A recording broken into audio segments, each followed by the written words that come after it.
Hey, welcome to the Micheaux Mission. 2 men, 1 podcast. Oh, I'm looking at the wrong camera. Hey, welcome to the Micheaux Mission. 2 men, 1 podcast. Every black film ever made. My name is Len, a.k.a. Len. And as always, I am joined by my partner. Hey, this is Vincent Williams. Tonight, we are debuting in our new studio. Yes, sir. Anga Studios. Yes. Where the sky is the limit for your podcast. And boy, we are walking into 2026 with a doozy of a film. Yes, we are. Held over from last year, but what a way to start a new year. Vincent's selection, Taylour Paige in Zola. A mostly true story. Yes. A mostly true story. That asterisk next to that. And starring Coleman Domingo as you've never seen him before. It's true. It's true. It's very true. It's true. And yet, I believe he's tapping into his inner Morgan Freeman. Perhaps. He's certainly tapping something.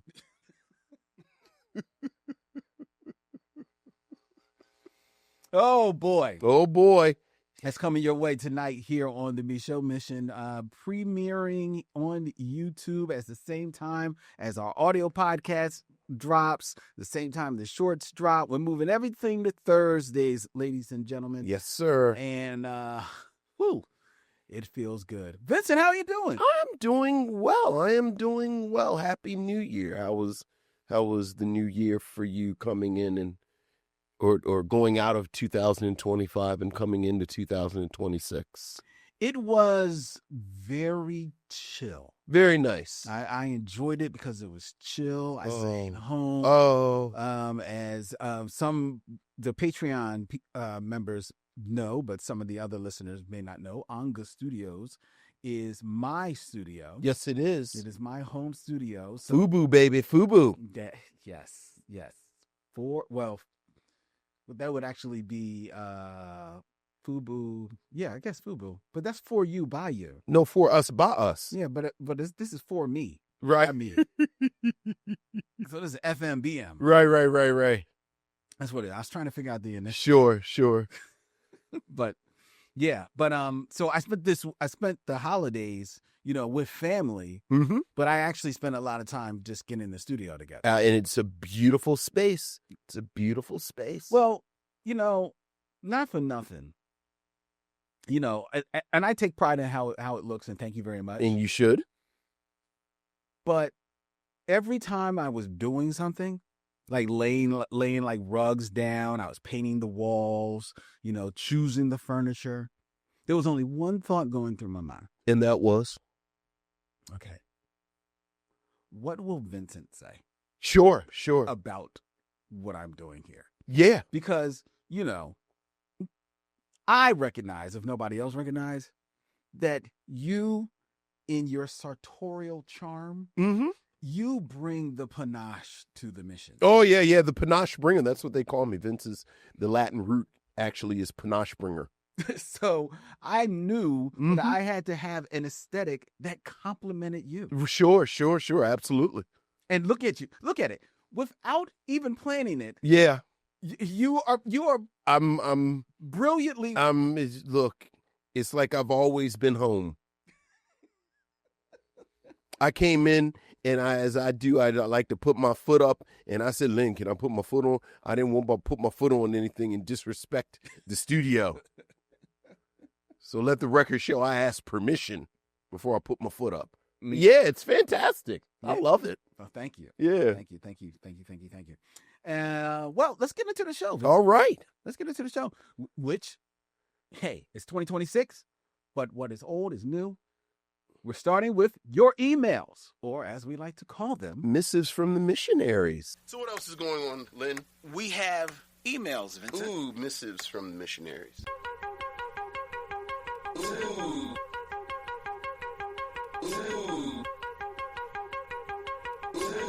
Missives from the missionaries.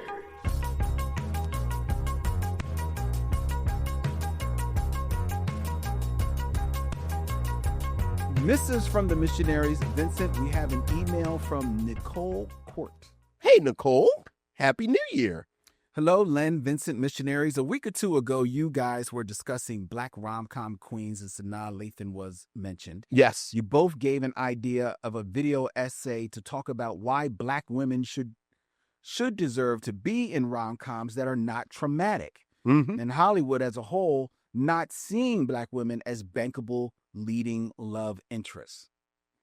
I recently watched Deliver Us from Evil with Gabrielle Union. Eva, excuse me. Mm-hmm. Deliver Us from Eva with Gabrielle Union.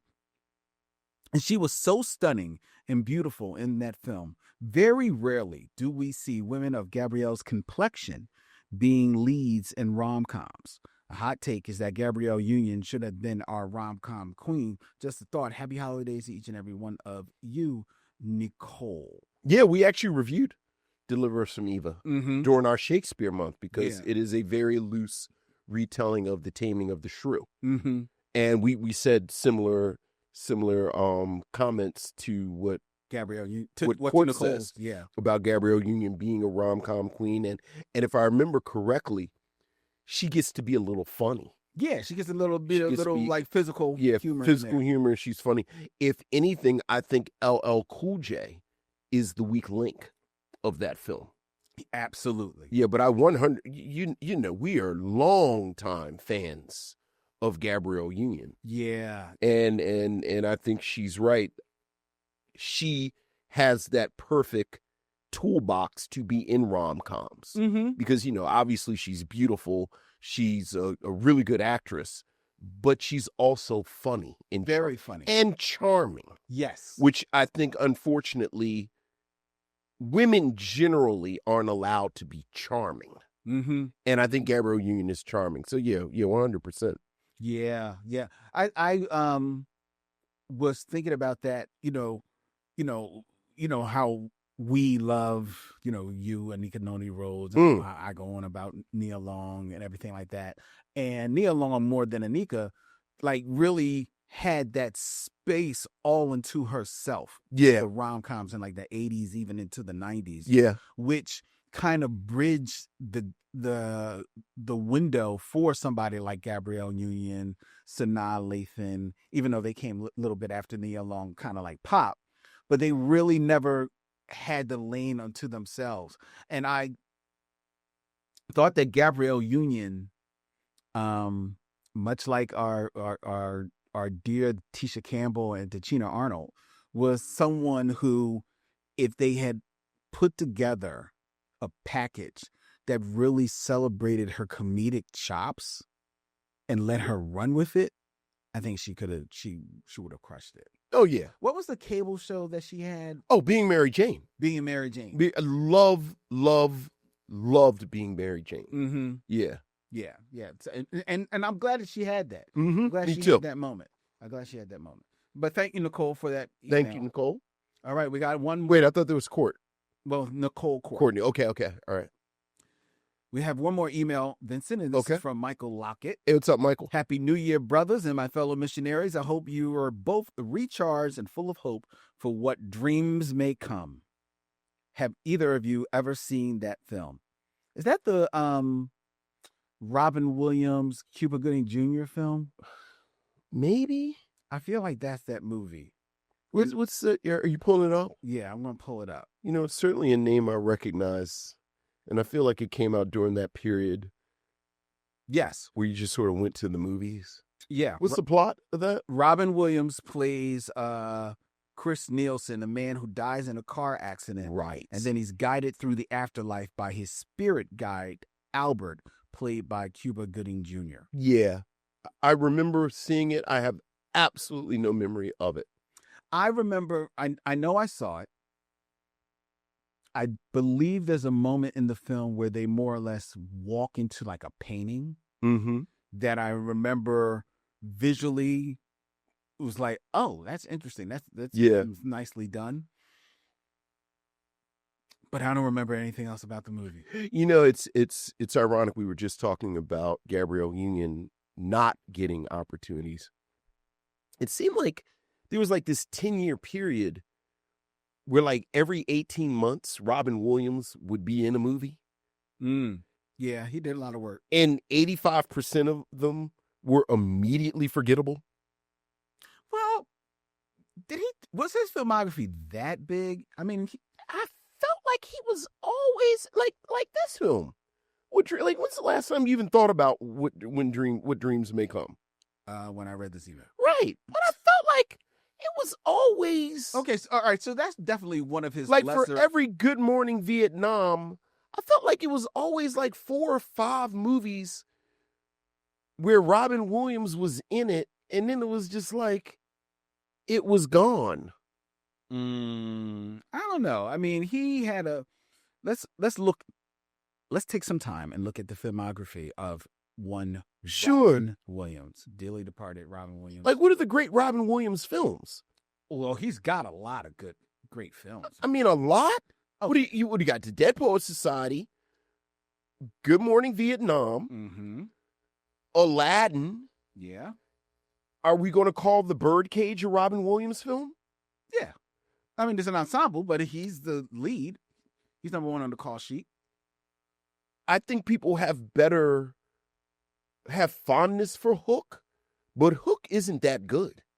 Yeah, but Hook's not bad. Hook is I kind of like Hook. So what do we name 5 movies? Okay, I'm looking at his filmography. You named a bunch of them. So I'm gonna name the ones that you didn't name. Okay, yeah. The first one, well, it's not his first film, but it's the first film that really caught the attention of people, and this is one that people forget: The World According to Garp. That was a fun movie. It's a slow movie. When's the last time anyone has mentioned The World According to Garp? It's definitely a film of its time. Okay, yeah, I'm going to put that in my column, but go ahead. But it was a good film. It was a very good film. Moscow on the Hudson was a hit. That was the hit. It was a hit. It was a hit. The Best of Times, that's kind of fun. That's him and Kurt Russell, the football movie. You mentioned Good Morning Vietnam. Awakenings. I love Awakenings. Him and Robert De Niro. Come on, stop, Lynn. Stop. Dude, no, I love Awakenings. No, I didn't say you didn't love it. I'm just saying these are all... Awakenings is a great film. I think he may have been nominated. He didn't win, but I think he was nominated. Awakenings. Go ahead. Awakenings was good. Let's see. You said Aladdin. Mrs. Doubtfire. Did you say Miss Doubtfire? I didn't say... Now, Mrs. Doubtfire is great. Miss Doubtfire. And has a legacy. The Birdcage. I said The Birdcage. But again, even that, I think you're stretching that as a Robin Williams film. But, you know. Okay. Say What You Want. It was, kids loved it. Jumanji. Okay. All right. I'm not even going to count the sequel to Aladdin. You said Dead Poets Society. I mean, Good Will Hunting. You said that. Would we call Good Will Hunting a Robin Williams film? I'm not calling that a Robin Williams film. Robin Williams is in Good Will Hunting, but that's not a Robin Williams film. Okay, fair enough. 1 Hour Photo. He's creepy as... I like 1 Hour Photo. I do like 1 Hour Lynn, Photo. I think there's a difference between you like it and whether or not it was a sort of a film that no one has talked about or thought about before this conversation right here. Okay, but and then I looked it up. 1 Hour Photo was made for $12 million.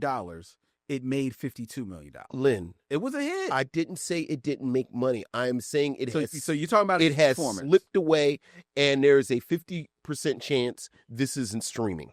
Okay, fair enough. That, as I'm looking at his filmography, and Insomnia, and your mileage may vary on Insomnia. I agree. What I started with is that for someone whose film career is soft, he got a lot of opportunities. He did. And and to be fair, he should have, like a man of his talent. Mm-hmm. should have gotten, but as we talk about, there's some people who get opportunity. Like, he's no more talented than, like we're talking about Delroy Lindo because of Sinners lately. Delroy Lindo, it is no way he could have had a film like Insomnia or 1 Hour Photo or Awakenings and then would have gotten 3 more films after that. That's true. You're right. You're right. I didn't know that he was in Hamlet. Kenneth Branagh's Hamlet. Who did he play in Hamlet? He played the role of... Yeah, I don't remember him at all, and I like Kenneth Branagh's Hamlet. Osric. I'm not even sure who that is. That's all right, yeah. Who's the one where he's a robot? Where he's a robot? Yeah. The animated movie Robot? No. I thought he played a robot. Oh, is that Bicentennial Man? Yeah. Yeah. Yeah, the based off the Isaac Asimov. Yeah, what is that? What is that? How do you have a career after that? What is that? I to be fair, I've never seen it. So Right. I don't know. I didn't hear good things. I didn't see it. I just saw the poster. I said, what the hell is this? Yeah. Okay. He is in other movies, but you're right. He's not the star because he's in Night at the Museum. Right. But he's not the star. Yeah. He's in Happy Feet, but it's an Yeah. ensemble. Mm-hmm. But the movies, I'm looking at the movies where he's like the lead. Yeah. After Insomnia. And to be clear, I'm not trying to be disrespectful to Robin Williams. Mm-hmm. This is a critique of the system. Yes. And who does and does not get opportunities, regardless of the product that they've made previously. Right. That's all I'm saying. No, I hear you. And going through the filmography, you got a very good point. Miss Doubtfire, Dead Poets Society, Good Morning Vietnam. As far as I'm concerned, he could have made movies forever just on that. Mm-hmm. And then you throw in Aladdin. Yeah, you got to throw in Aladdin. Right, but again, I don't think a black actor could have that kind of space to have a middling career like that. No. And keep getting projects. Well, you're right. Let's land on rest in peace, Robin Williams. Yes. And continue with Michael Locket's email. Yes. While you were gone, okay, I got in my TV bag. All right. And binge 2 shows. Okay. One is The Beast in Me, the psychological thriller that starred Claire Danes. Good, but a little predictable. Okay. The other show was a Shondaland jam called The Residents, starring Uzo Adobo, Giancarlo Esposito, and Randall Park. Oh, yeah. This seems right up both your alleys. It's a quirky comedic murder mystery that has some smart writing. It also uniquely tells the story, jumping back and forth in time from the present to the night of the murder. If you want to get swept up in an elevated Clue-type TV show, check it out. Did you? No, but I know that's your jam. I did like The Residents. Yeah. The Residents was a lot of fun. Sad to say that it didn't get renewed. Yeah. It didn't do well on Netflix, but it is a lot of fun. Uzo Adobo is absolutely adorable in that. And The Beast in Me, I love Claire Danes. Sure, absolutely. The Beast in Me is good. It also stars Matthew Rhys, who was in Perry Mason. Mm-hmm. It's good. It's maybe a little convoluted, but you don't see the end coming. Okay. At least I didn't. And it's definitely well made. It's a lot of fun. Like the 2 shows that I've heard people talking about lately, kind of like in the same genre, The Beast in Me on Netflix, and All Her Faults on Peacock. Yeah. And I've watched them both. Mm-hmm. All Her Faults is basically what if Tyler Perry made a white TV drama. Okay. So but he got good actors. Right. But it's Tyler Perry. Right. The Beast in me is prestige Lifetime movie. Okay. All right. Now, Claire Danes wise, did you watch Homeland?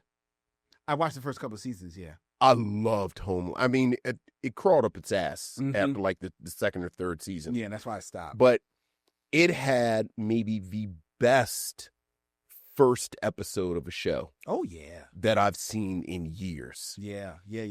And I'm so glad that you brought up The Residents, because what I meant to tell you when you said it to me before, and I forgot because you said it got canceled. Mhm. Did you watch After Party?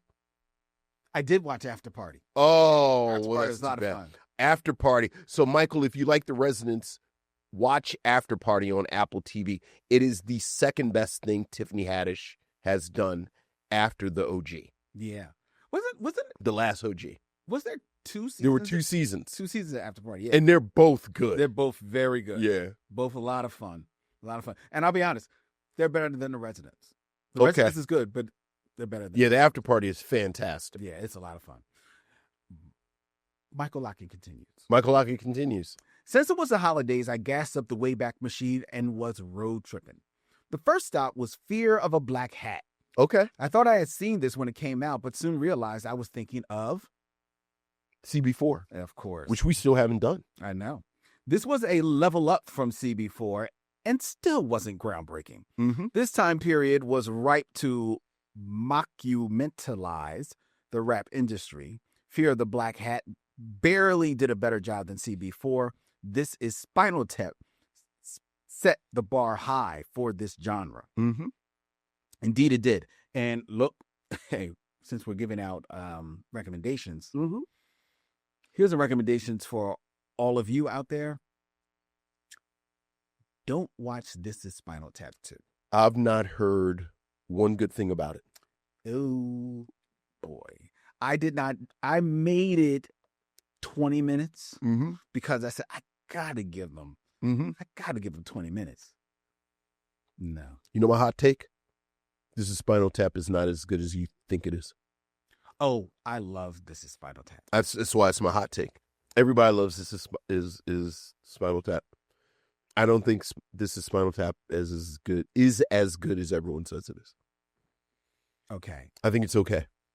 Okay. I think it's very okay. I think it is the weakest of the Christopher Guest, Michael. I just forgot his last name. Oh, I just forgot his last name. Because he's always going to be Lenny and Squiggy to me. Right. But in Michael McKean. Michael McKean, I think it is the weakest of the Christopher Guest, Michael McKean projects. Oh, it's not the weakest. Did you see For Your Consideration? I love For Your Consideration. I like For You. I think it's better than This is Spinal Tap. I think that might be the weakest I disagree. for me. Again, and I know No, this is a hot take. I did like that though. But I'll give you another hot take. I do like This Is Spinal Tap, but the best part of This Is Spinal Tap, if you have the collector's DVD, Mm-hmm. is watching the outtakes, which is virtually a whole nother Sure. take of This Is Spinal Tap. Yeah. That is hilarious. Okay. That I wind up watching that more often than I watch the actual thing. But, Okay. but Which sounds to me like you're saying what I'm saying. all I'm saying is good. What I'm saying, I've seen This Is Spinal Tap 1,000 times. Okay. That's what it is. Uh-huh. I've seen Best in Show 1,000 times. You know what I watch with Best in Show? You watch Best in Show. I watch Best in Show. Yeah, I don't think I've ever even watched any of the special things on Best in Show. Yeah, I don't need anything but Best in Show. I know. Well, Best in Show. Okay, but Best in Show We'll is be talking about Parker Posey later in the show, actually. But Best in Show is the best of the Christopher Guest True. ones. So I mean, yeah, no, True. yeah, Spinal Tap is not Best in Show. Yeah. I'll give you that. I don't think it's A Mighty Wind.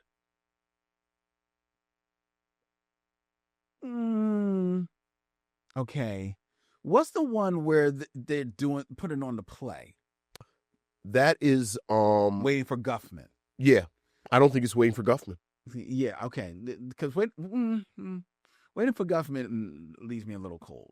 I like Okay. it, but it's not like okay. All right, but go ahead. All right.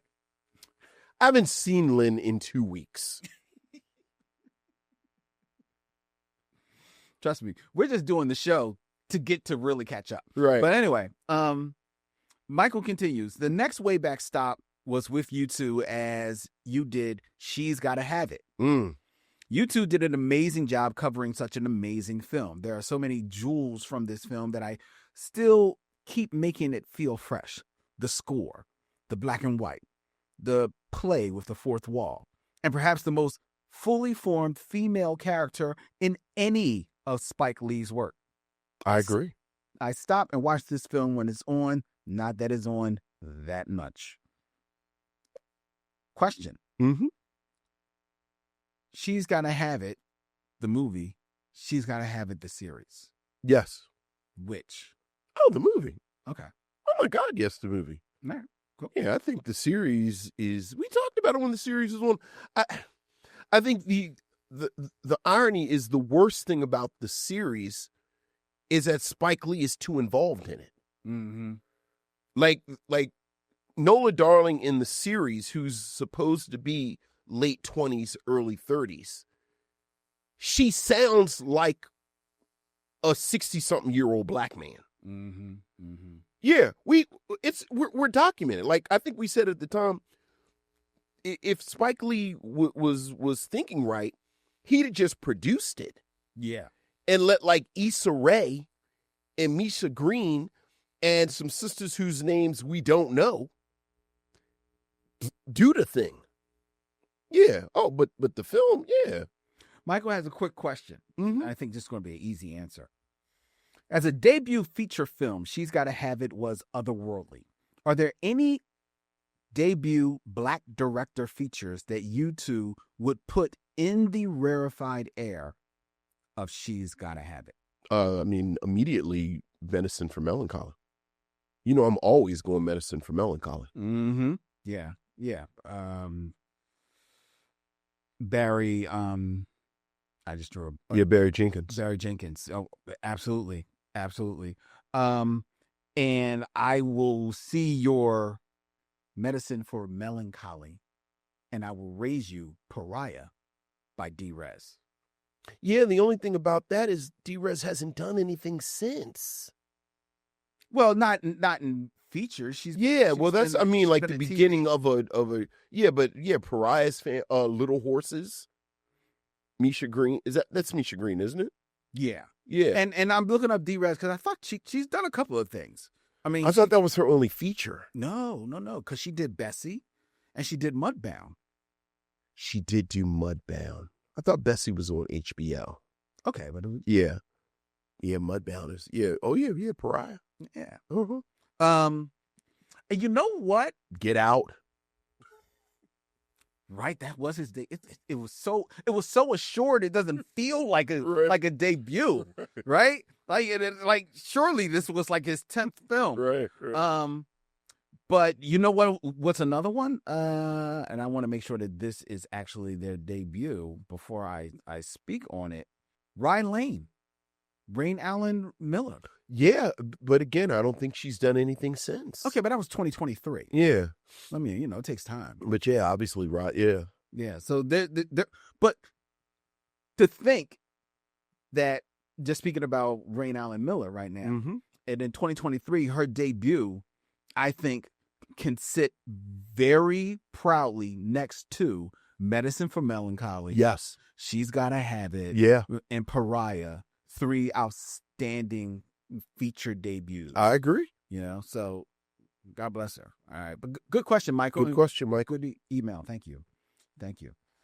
Hey, if you want to have your thoughts shared here on the Micheaux Mission, please feel free. Send us an email at micheauxmission@gmail.com. That's MICHEAUX MISSION@gmail.com.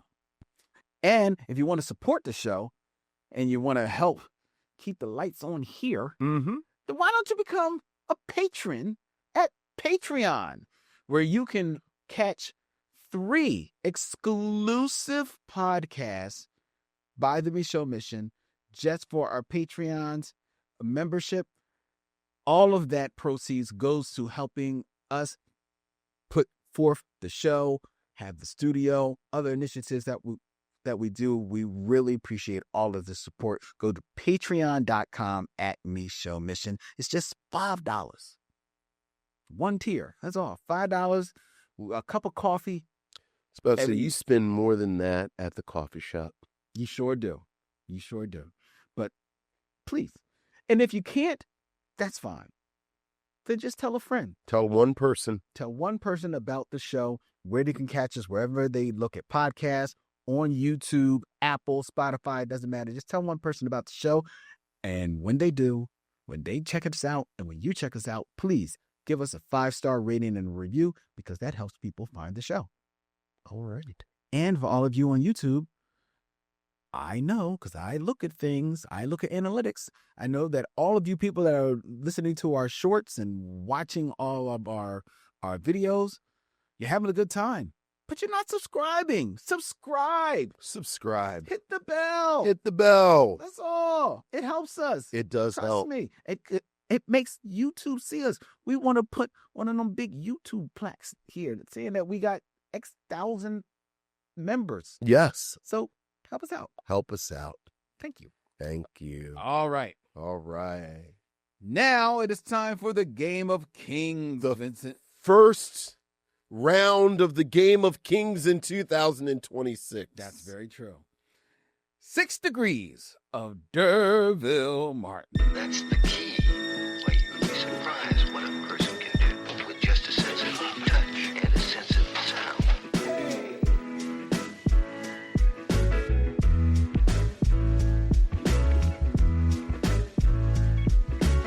6 Degrees of D'Urville Martin, where I give Vincent 2 actors, and he has 6 films or less to connect them to D'Urville Martin.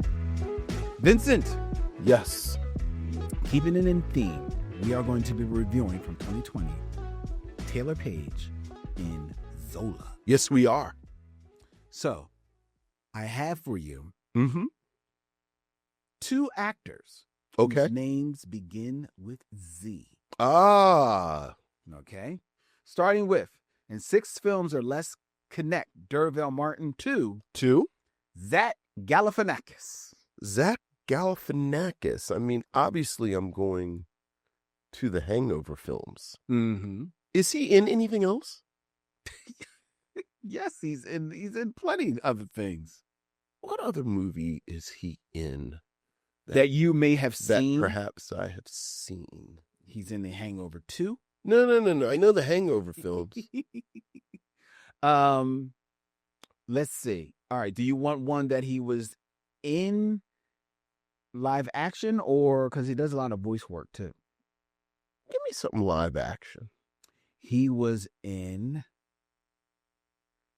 Birdman, or The Unexpected Virtue of Ignorance. Is that the one with Michael Keaton? Yes, it is.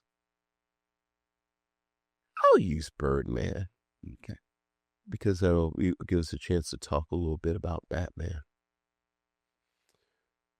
Because you know, the thing about the Hangover films, you know, obviously you can go, what's his name? What's Rocket Raccoon's name? Bradley Cooper. Right. You know, you got Bradley Cooper.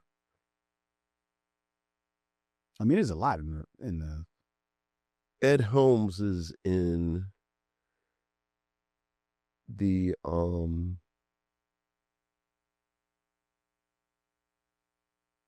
Vacation remake. Which, how about that Chevy Chase documentary? I haven't seen it. Have you seen? Did you watch it? Why am I going to watch an hour of something telling me he's an asshole? Something I've known for my entire life. Yeah, and watching him be an asshole. Right. Like, what is his deal? He is one of them guys. Let's do this real quick, because I also want to circle back. So D'Urville Martin is in the final come down with Billy D. Williams. Billy D. Williams is in Batman with Michael Keaton. Michael Keaton is in Birdman with Zach Galifianakis. So okay, that the business is out of the way, but put a pin in Batman. In Batman. Go ahead. Chevy Chase is one of those guys. You know, he hits big on Saturday Night Live, Yeah. right? And then he creates the prototype for David Caruso by leaving Saturday Night Live right off the top, right? But if you look at him on Saturday Night Live, Yes. he was not funny. I have never understood how he was the breakout. Me neither. We were damn near there during the first, but and then you circle back around, you see the retrospectives, you look at, I've never understood how Chevy Chase was the breakout.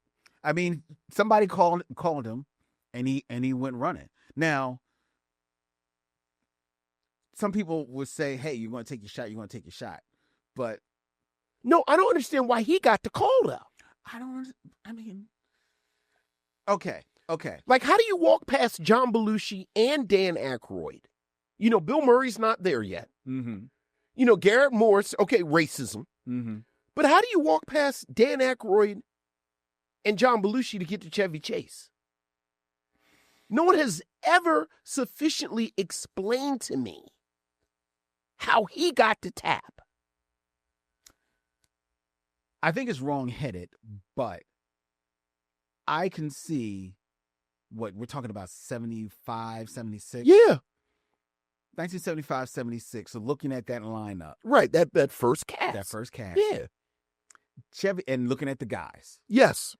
Chevy Chase is probably, as far as Hollywood goes, probably the most bankable of them. Because he's the best looking. He's the best looking one. All right. He's tall because he's like 6'4", I think. Yeah. He's tall. He's on a show that is funny. So by proxy, they think that he's funny. He gets people laughing at silliness. I mean, he's in the hottest sketch of the Richard Pryor sketch. He's in that sketch. Yeah. He does pop on Weekend Update, but that's just because he's being the asshole that he is. Right. But you don't know that he's being the asshole, so you think he's just being the character right of the asshole. So I see them giving him the pop. I see them, Hollywood coming and knocking on his door. So that's what happened. And then it just. But then his movies they make people go see them. People go see, they liked him with Goldie Hawn. I forget what the movie was. They did a movie together. Yeah. Then he does Fletch. No, he didn't do Fletch after that. I can't remember what he did. Oh, probably I can't believe I'm looking up the Caddyshack. Oh, and then he does Caddyshack. Yeah, he does Caddyshack. And Caddyshack is a huge hit. But Caddyshack is an ensemble. Yeah, but Caddyshack is an ensemble, but it's an ensemble that has really two names. Yeah. Rodney Dangerfield and Chevy Chase. Everybody else is pretty much like an unknown. Bill Murray's in there, but Bill Murray is not Bill Murray yet. Did you see me? Did you see when we were trying to figure out, did you see me? They should have spun off the chipmunk. Was it a chipmunk or was it a beaver? No, it was a chipmunk. Oh. It was a chipmunk. I thought it was a beaver. It was a chipmunk. But yeah, always want to take Foul Play. That was the movie with him and Goldie Hawn. Right. And then after that, he's got Caddyshack, Under the Rainbow. But then in 2 years after that, National Lampoon's Vacation. The rest is history. Right. The rest is history, man. Now, I do like National Lampoon's Vacation. I consider that more of an ensemble as well, but I can't lie and say he's not the lead. I actually think that's more his film than Caddyshack. Well, definitely. Like, I'll give him that over Caddyshack. Definitely. Yeah. Definitely. I think it's more of I consider it more of an ensemble because I like everybody around it. Mm-hmm. But you're right. It's his film. It's his film. But outside of that, I have never liked Chevy Chase in anything else except begrudgingly in The Three Amigos. Again, do you like him or do you just like everything around him? And he kind of is not to excavate the first Micheaux Mission controversy, but he's like the nice and smooth of that cohort of comedians. He is. Like, is he good or was he just around so many good people that we like? Well, I guess his gang star in Tribe Called Quest and Nice and Smooth and De La Soul, and it's like, wait, hold up, wait. It's like, well, I mean, they were there. Yeah. Like, that's Chevy Chase. Chevy Chase is the Nice and Smooth of those early 70s comedians.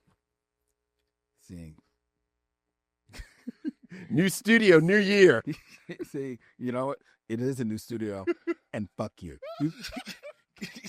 Not going to put my Nice and Smooth on some Chevy Chase. I begrudgingly in the text gave in to the Kid and Play versus Nice and Smooth debate. Yeah. But no, you're not going to equate Chevy Chase with Nice and Smooth. Uh-huh. Anything. Dizzy Gillespie plays the sax. Stop. Redbone girls I like to wax.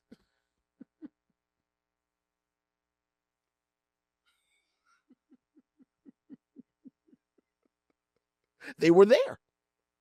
They're on Dwick. That means that Premiere produced the song they were on. Therefore, they must be good. Chevy Chase was on the first year of Saturday Night Live. Who was the other guy in third base? Pete Nice. Yeah, Pete Nice and Chevy Chase is the Pete Search. Nice of hip hop. That's what he is.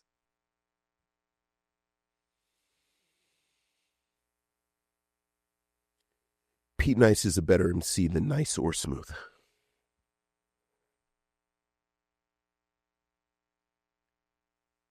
I'm moving on. Mm-hmm. Because you're right. I know I'm right. I know I'm right. I've listened to Third Base and I've listened to Nice and Smooth extensively. You're right. I'm not some 27-year-old snot-nosed boy on a podcast talking about hip-hop. I know this shit. All right, you wanted to go back to Birdman. Well, really, Billy D. Williams Okay. in Batman, which we've discussed before, but I think it's always worth talking about that kind of interesting moment where he plays Harvey Dent in Batman, setting him up to be Two-Face. From what I understand, that was part of... That was the deal. That was the right part of the negotiation. And the Batman, the animated series, which kind of bounced off of the movie Batman, Harvey Dent is a little racially ambiguous. Very, very ambiguous. Because the thought is it's going to be Billy D. Williams. And I although I didn't see Birdman, I have been fascinated by Michael Keaton's relationship with Batman. And how Birdman, I think, was part of this kind of commentary on an aging Batman, on Michael Keaton's relationship with Batman. You know, he plays an older Batman in The Flash, I think. Yes, he does. Yeah. So Birdman's this kind of real fascinating moment. You just weren't moved to see it, the movie Birdman? It just slipped through the cracks. It's a really good movie. Yeah. I've heard nothing but good things about it. It's a really good movie. And I really like Michael Keaton. Yeah, he's excellent in it. Yeah. And there's another movie, not that I didn't know it, but it's another movie that reinforces how good of an actor Edward Norton is. Yeah. He's good in it too. Yeah. But it's a lot of fun. Okay. It's a lot All of right. fun. And it's very, very expertly done. You should see it. I Okay. think you'll All right. enjoy it. All right. I believe that was our email. Oh no, we No, we got another. got another. Do I have another Z? We got another Z. Got another Z? All right, Vincent. In 6 movies or less, Mm-hmm. connect Derville Martin to 2. Zazie Beetz. Oh, Zazie Beetz. I should make this hard for you and say you can't use the Deadpool movies. Well, I wasn't going to use the Deadpool movies because I'm going to use a movie that I think she's bad in I know. so that I can talk about something that I'm really excited about, like shockingly excited about with her. So this is what we'll do for Zazie Beetz. It's actually a really target-rich environment. So let's just do this. You just starred in $1 billion movie. Zazie Beetz? What $1 billion movie was she in? I'll tell you after that. It doesn't matter because I'm not going to use whatever it is you're about to say. She is one of the ensemble in The Bad Guys 2. That made $1 billion? Yes, it did. No, it didn't. I was about to say. No, it didn't. You're thinking about Zootopia. I'm thinking about Zootopia 2. What the hell are you talking about? I'm thinking about Zootopia 2. Then I thought you were mixing her up with Zoe Saldana. I was like, wow, racist. I'm thinking about Zootopia 2. Right. My fault. All right. Bad Guys 2, though. Fun movie. I like the first one. Haven't seen the second one. Yeah. I enjoyed it. But so Zazie Beetz. Let's do this very quickly. Sorry, Zazie. Derville Martin is in Five on the Black Hand Side with Dick Anthony Williams. Dick Anthony Williams is in Mo Better Blues with Denzel Washington. Denzel Washington is in Malcolm X with Delroy Lindo. And Delroy Lindo is in The Harder They Fall with Zazie Beetz, where she's actually a distraction. You say that every time. But have you seen the trailer? She's in this sort of... They Will Kill You. Wow, that looks fun. It does. It does. It looks like a lot of fun. And she looks like she's having fun. Well, see, And I've already put that on my Halloween list. yeah, I like Zazie Beetz. I enjoy her, and I think that almost every time I see her on film, she's having a good time.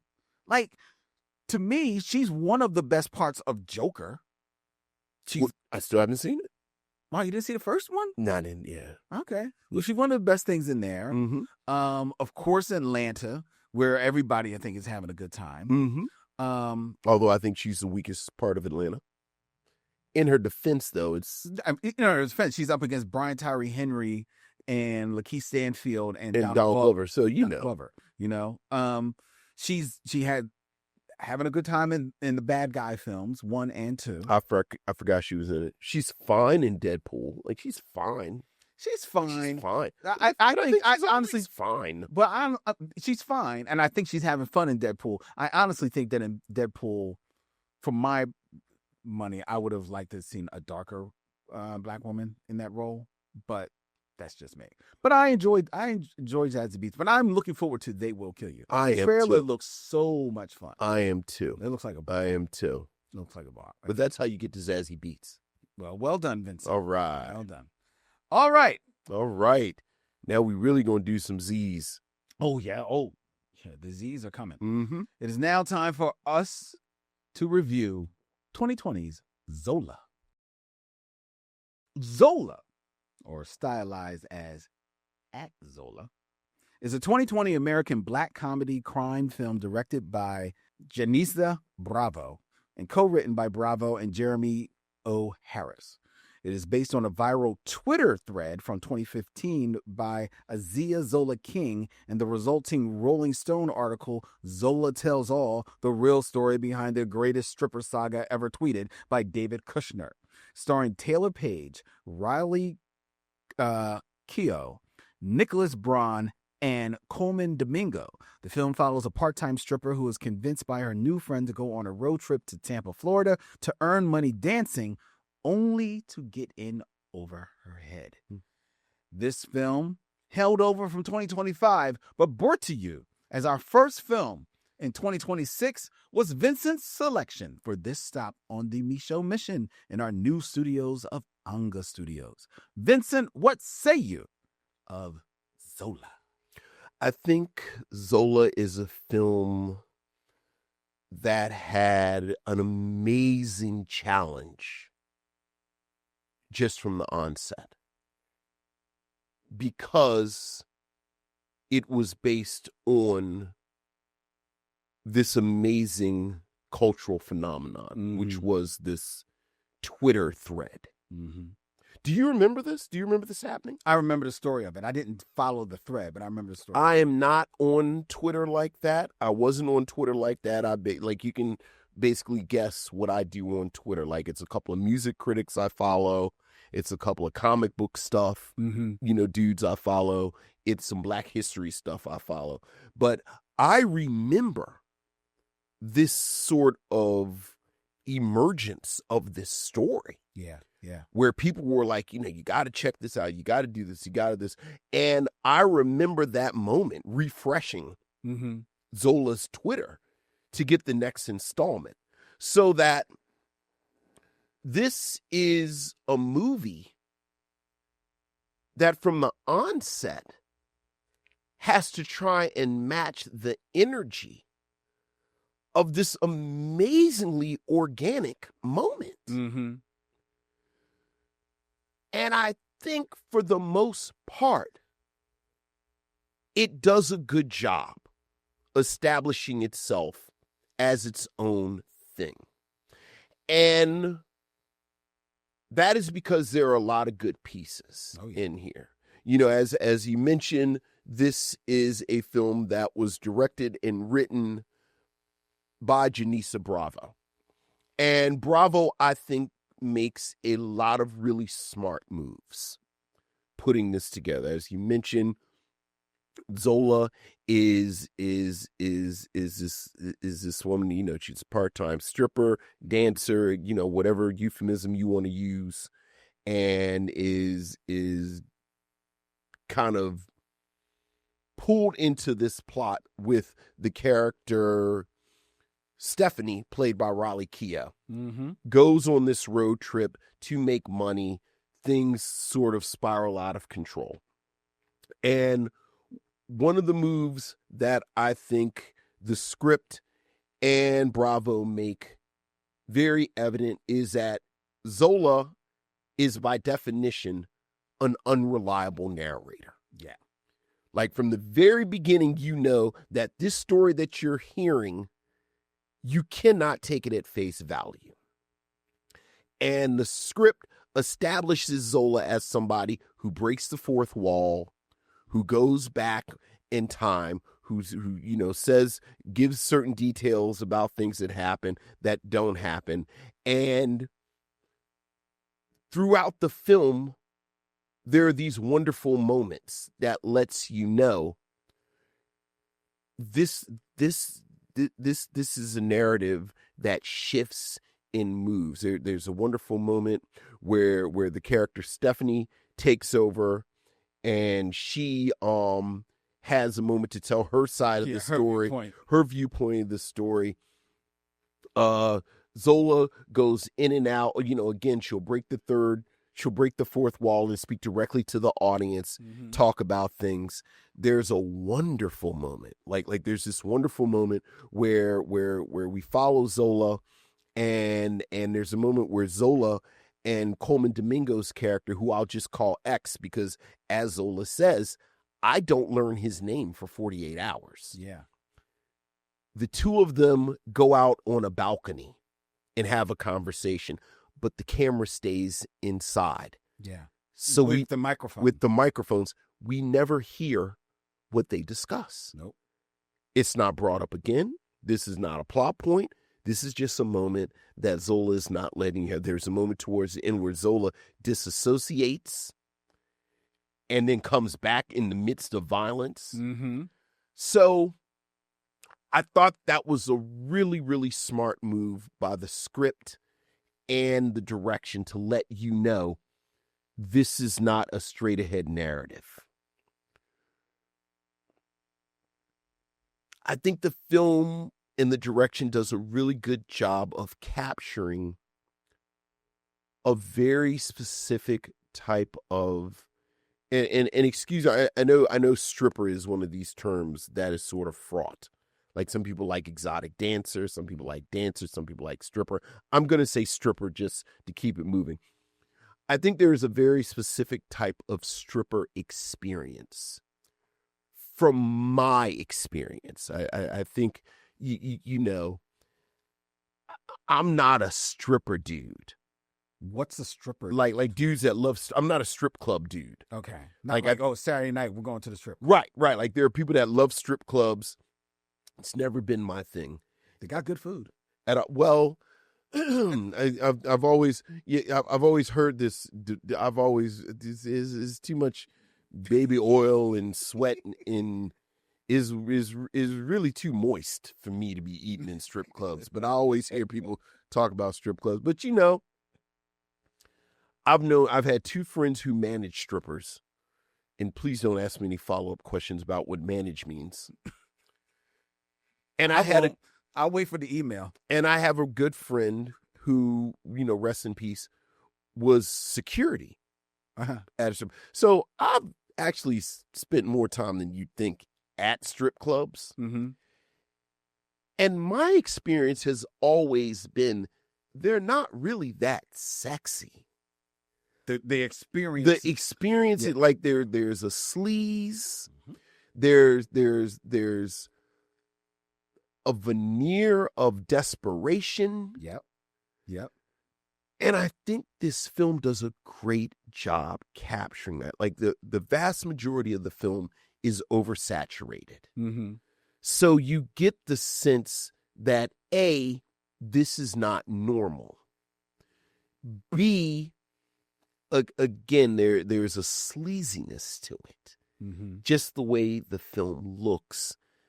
And there's a desperation. Like these are not high-end dancers. These are dancers that are more hand-to-mouth than anything else. We'll talk about the tone, but you know, certainly Zola appears to be more actualized and appears to have more agency than Stephanie. But again, Zola's telling the story, and I wonder. Yeah. But Stephanie is certainly not in a real strong position in her life. Mm-hmm. And I appreciated that because I do think it was very easy to make this a voyeuristic, exploitative exercise. Taylour Paige is gorgeous. Mm-hmm. Riley Keough, who plays Stephanie, is attractive as well. But there's nothing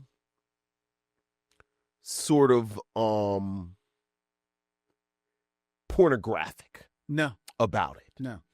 Which I think says a lot about the touch of the direction. Mm-hmm. I think across the board, the performances are good to great. I did not know Colman Domingo was in this film.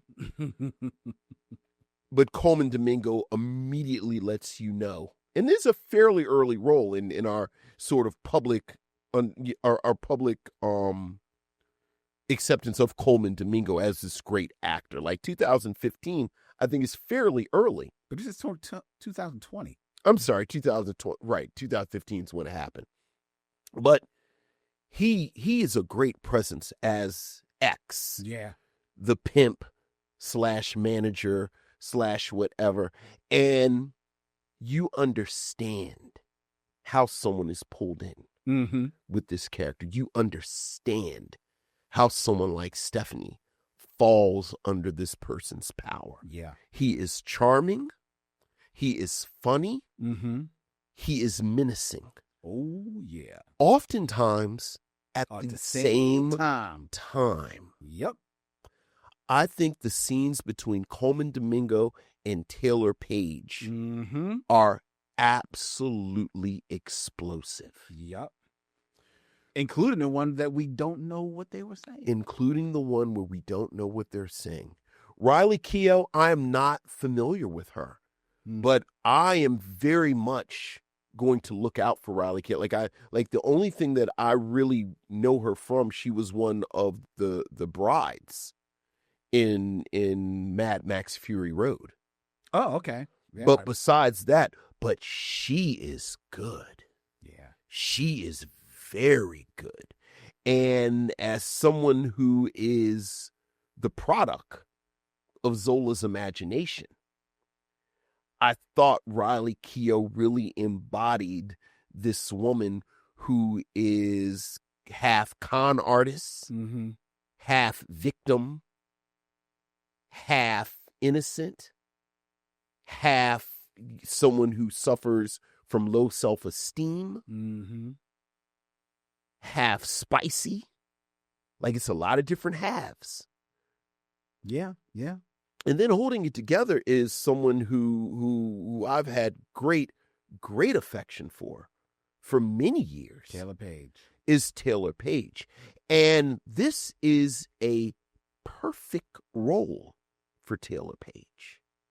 I mentioned we were talking earlier about Parker Posey, and you know I hate when you compare black actresses to white actresses and this and the other, but I feel like Taylour Paige and Parker Posey have characteristics that I love, where you have these actresses who are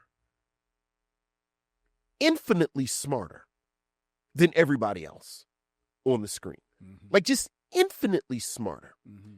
And they're so much smarter. It's like, to bring in some other characters, it's like a Bugs Bunny / Iago from Othello energy, where they're bigger than the project. Mm-hmm. Like, they're actually transgressive actors. And as Zola, who is the person telling this story, who is a person outside of the narrative, Taylour Paige is perfect. She is acerbic. She is funny. Mm-hmm. She is, again, infinitely intelligent. Like, you can tell. Oh, yeah. She's smarter than everyone. Mm-hmm. Even through the sleaze, even though it isn't exploitive, even though there is, she's sexy. She embodies this weariness of someone, I think her physical performance, all ha-ha jokes aside, like, I do think there is a type of physicality to this type of dancer that frankly is difficult for actresses to capture. Yeah, I would say, because I do think you're an actor. Believably. Like, but even the way she chewed gum, like, I love the way she chewed, like, again, it was just this weariness in this body that you feel the weight of her life on her, so that I really, really enjoyed it. Again, as something that is the dramatization of this bananas text chain. Yeah. I thought Zola did a really great job. It really did a great job, because you talk about the energy of that moment on Twitter where people were just, hitting refresh, and you're creating the images in your mind, right? And I love how the film kind of leans on that, and leans on some of the trappings and visual cues of social media. Yeah. By even just by having, like, the time and date look like it is on your phone. Right. Like, it's the phone font. Yeah, the phone font right there on the screen, right? I mean, like, that is just real smart, right? Everything about this movie is like pitch perfect smart. And you talked about comparing black actresses or black actors with white actors. As I'm watching this movie, as it comes on, and also, I love the use of music in this film. I mean, because you're going into these clubs, so there's a certain level, a certain type of music that you're expecting, and you're definitely hearing that. But then this music, the soundtrack also dips back into the 60s and the 50s as well for some of the songs as well. So it's like, oh man, this is really dope. But you talk about in comparison, I just watched for maybe the too many of time, an hour of The Irishman. Okay. From Netflix, Mhm. right? Because it's definitely one of those films that I kind of like put on as, like background Mm-hmm. because I know everything that's happening. But as I was watching, this time I was watching it and I was kind of like, just like stopped for a moment and paid attention to it. And, that's Martin Scorsese doing that film. And I'm watching it, I'm like, Martin Scorsese it's not a bad direct film, but he's definitely digging into his bag of tricks Mm-hmm. in The Irishman. Cut to Zola as I'm watching Zola. And you could not have told me that I wasn't watching the rebirth of Martin Scorsese.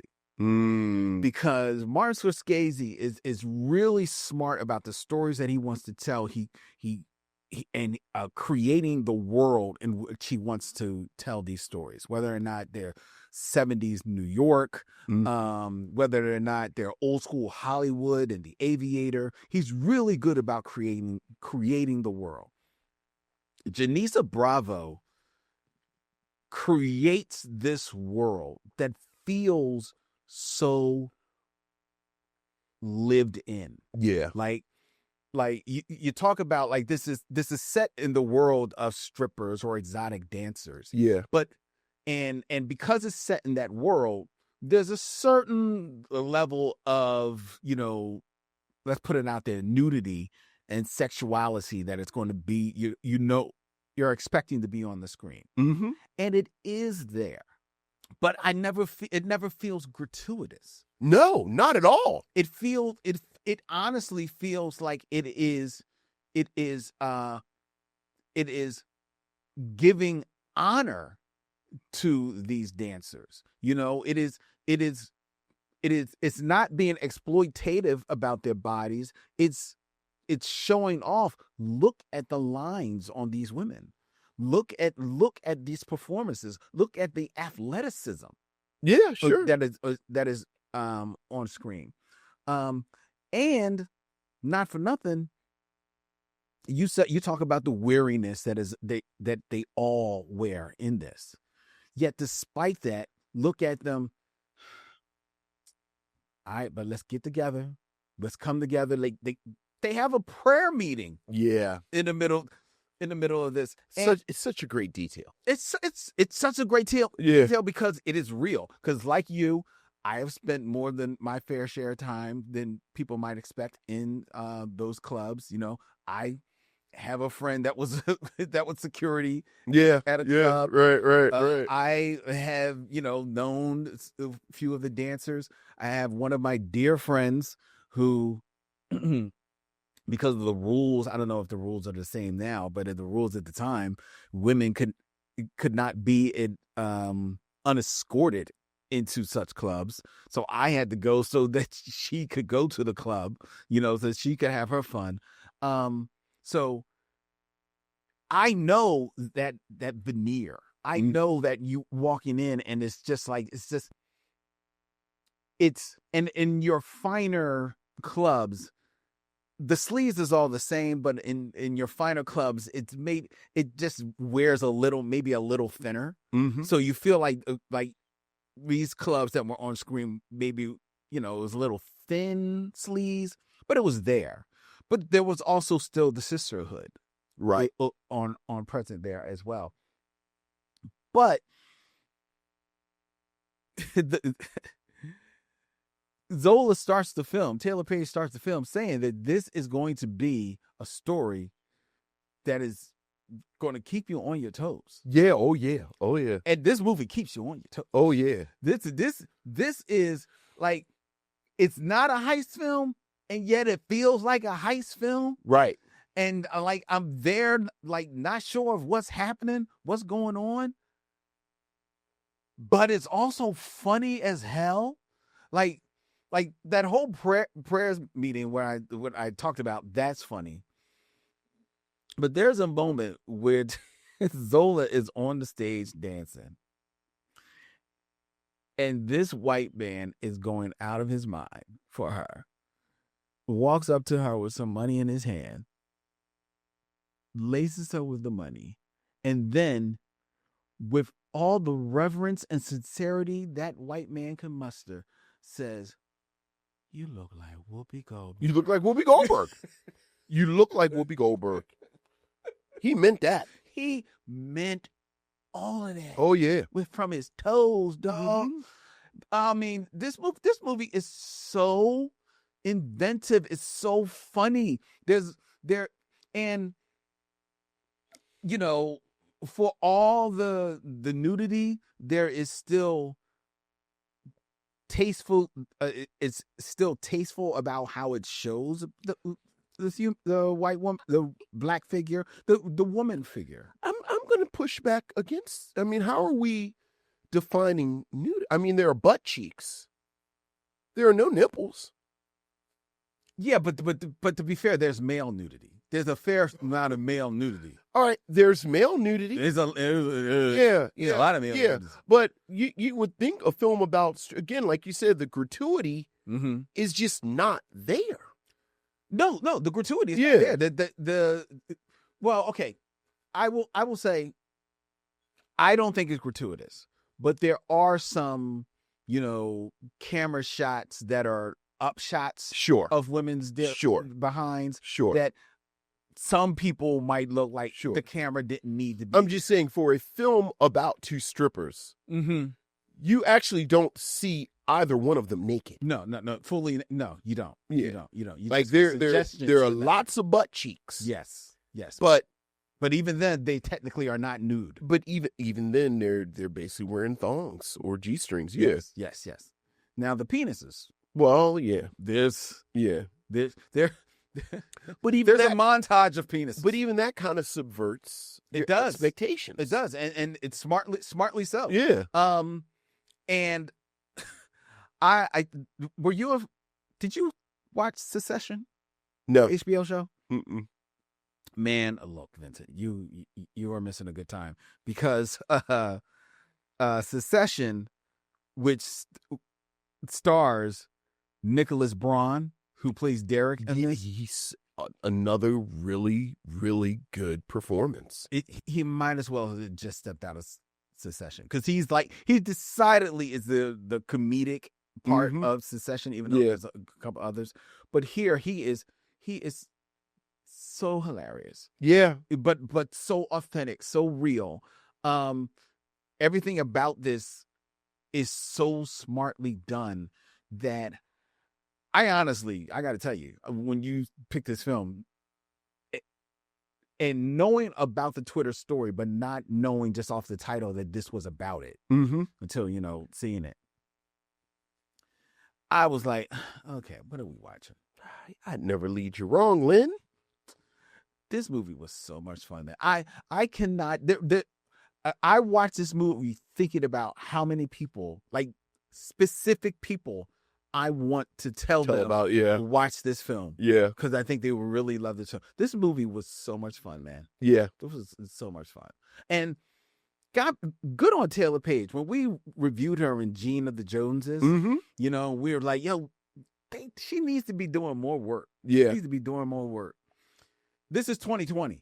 Taylour Paige needs to be doing more work. Look, can I just tell you this how much I love Taylour Paige, because we're wrapping up, so I'd talk a little bit now about some things. So my dad Mm-hmm. was a Stephen King dude, Okay. like Stephen King, and my dad used to tell a story about reading Salem's Lot, which is Stephen King's famous vampire novel, Yes. and sitting in our front yard in the middle of the day reading Salem's Lot, and he said it scared him in the middle of the day. Mm. And I scoffed at my father for years about that story until I read Stephen King's novel, It. Mm. And it scared me in the middle of the day. Years later, when they had that made for television series, It, Mm-hmm. I was actually in the dorm with my boys. And it was like 7 of us in a room, 20-year-old burly black men hunched up on each other, scared out of our minds. Really? Watching it. The TV miniseries? It is one of the scariest things I've ever experienced. So then when the remake came out a couple of years ago, I ain't want no parts of the remake. Fast forward to the prequel. Yes, Welcome to Deary. My daughter loves it because in a lot of ways people were like it's Stranger Things done right, and apparently it was super black. Do you know I love Taylour Paige so much because she's the star. Yeah, I thought about watching that scary ass Welcome to Deary. That's how much I love Taylour Paige. Because I looked at the ads for Welcome to Deary, because, Camille has been, Daddy, you should watch. I'm not watching this scary shit. I love Taylour Paige, and I am so happy for her that this has been a real breakout moment for her. Yeah, that's all they've been talking about. She's the one. Like, she's the one in this show. Taylor, I love you. I'm not watching Welcome to Deary, though. Come on, but you're a Stephen King dude. Look, man. Yeah. I've told this story endless times about Carrie. Watching Carrie with my dad. Had nightmares for like 4 months. Leave that boy alone. Let him stay up with me. Let's watch Carrie. Yeah, sure. This is good parenting.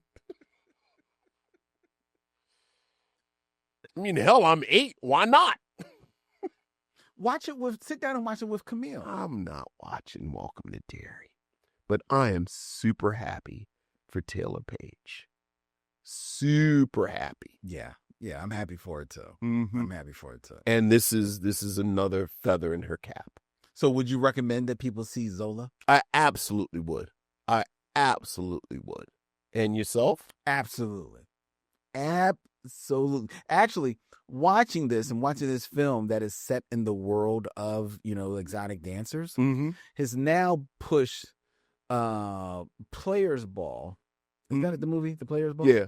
That has pushed that even further down on my list because, a lot of people like herald that film or have fond memories of the film. I've never seen it. I'm about to say, I don't know if I've ever seen it from beginning to end. I'm pretty sure I've never even seen it at all. Yeah. I like, this is it. This is it. Like, I'll pick that maybe next year or something, but this is it. Did you watch P-Valley? I've not regularly, but I've seen more than a few episodes. Is it on a scale of 1 to Zola? I don't think it's fair because I think P-Valley definitely leans in the melodrama of it all. So it's a different type of vibe. It really is more P-Valley. People love it. People love it. Yeah, people love P-Valley. You know what? I've just never This is what I'll say about P-Valley. Watching it, I said, okay, this is not for me. But if I was going to be into some melodramatic soap opera type of thing, I could get down with P-Valley. Okay. It's the type of show that Tyler Perry has been making ad nauseum for the past few years. Okay. But it's better. It's sharper writing. It's 10,000 times better acting and directed. Yeah. It's just a better show. Okay. It's a better show. So I'm happy for its success and for everyone in it for their success, even though it may not appeal to me, but I champion it as a good piece of art out there for people to check out. Okay. But you should also check out Zola. Yeah. Go see Zola. All right. Before we tell you what we're going to be reviewing next week here from Anga Studios. Ooh. On the Micheaux Mission, I invite you to get in touch with the Micheaux Mission. Send us an email at MICHEAUXMISSION. That's micheauxmission@gmail.com. You can find the Micheaux Mission on all the social medias of your choice, whether or not they be Instagram, Facebook. We are on Threads at Micheaux Mission. The Micheaux Mission is also available as a podcast on Apple, Spotify, and YouTube, where please subscribe, follow, hit the bell, be notified of when our new shows go up, when we put out our shorts, and tell someone about the show. And if you want to even do more for the show, and if you are able to do so, $5 makes you one of our patrons on patreon.com/Micheaux Mission, which helps support the show and gains you access to 3 exclusive monthly podcasts. Vincent and I, we record the Binge Lounge as well as Serial Killers. Mm-hmm. And there's Len's Secret Movie podcast with Ariel, our good friend Ariel Johnson. And I can tell you right now, for January, we sat down and reviewed 2 movies about Black women. We reviewed Paul Thomas Anderson's One Battle After Another. Oh, okay. And Ariel had never seen Tyler Perry's Acrimony. And now she has. Oh, boy. That's all I'm going to say. Oh, she knows something now. Oh, she do. Oh, she do. Oh, she had one battle after another.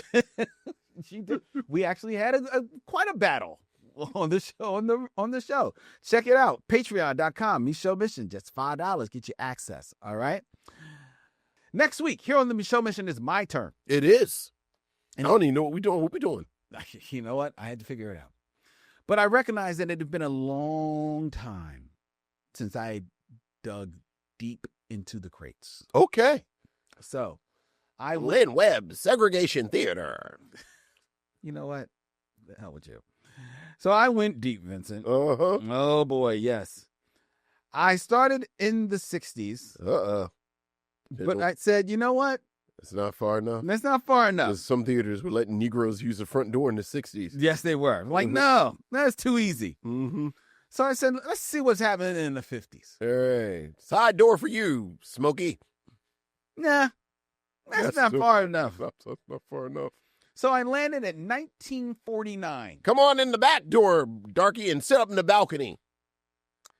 Where a Black woman, so fair-skinned she was able to pose as white throughout nursing school, Okay. newly graduates, flees the South to visit her grandmother after a doctor, unaware of her true ancestry, proposes to her. Uh-oh. The grandmother is played by Ethel Waters. Okay. The Black woman, the fair-skinned Black woman, is played by Jean Crane. Is she black or is she white? No. Jean Crane is decidedly a white woman.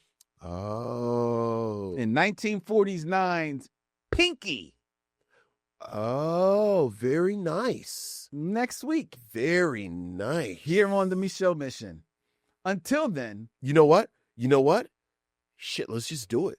So like you're gonna do Pinky? I'm gonna do Pinky. Let's do Imitation of Life. Let's do the remake.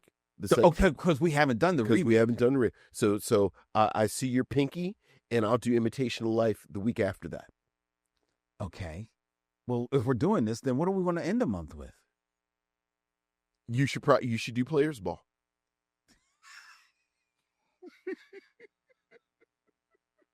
We're doing real-time programming.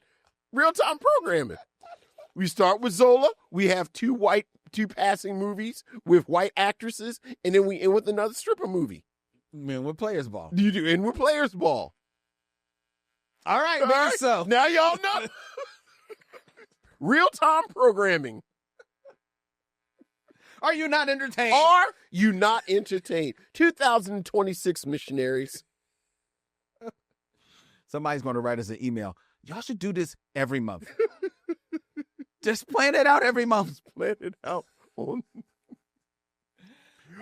Oh, We haven't done cowboy movies in February in a while, and I got 2 cowboy movies for oh, February. you do? Oh, I do. Oh, so now I got to look up cowboy movie. Uh-huh. Or maybe I'll look up something different.